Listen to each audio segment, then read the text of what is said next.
Ladies and gentlemen of the jury, I direct you to disregard that last question and answer. Would you like to learn what this is about?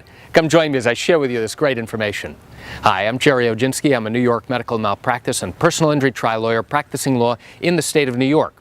So now, during the course of trial, it could be an accident trial or a medical malpractice trial or even a wrongful death trial, an attorney asks a question to which there's an objection. Your Honor, I object. That's an improper question. And now the judge has to decide whether or not it truly is improper.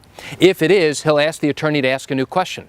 But what if the witness has already answered the question that he deems to be improper?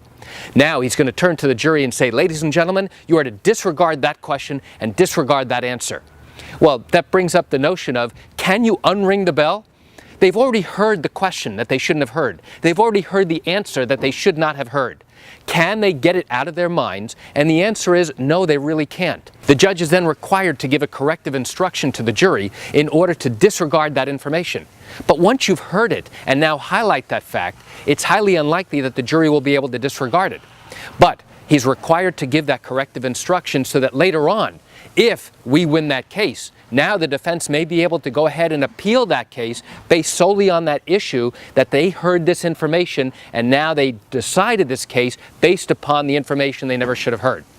So why do I share this quick tidbit of information with you? To give you an insight and an understanding to what goes on in the legal process as we go to trial in a medical malpractice case or an accident trial or even a wrongful death trial. You know, I realize you likely have questions or concerns about your own particular matter. Well, if your matter happened in New York and you do have legal questions, what I encourage you to do is pick up the phone and call me. I can answer your legal questions. You know, this is something I do every single day and I'd love to talk to you. You can reach me at 516-487-8207 or by email at Gerry, Gerry, at oginski-law.com. That's it for today's quick video. I'm Gerry Oginski. Have a wonderful day.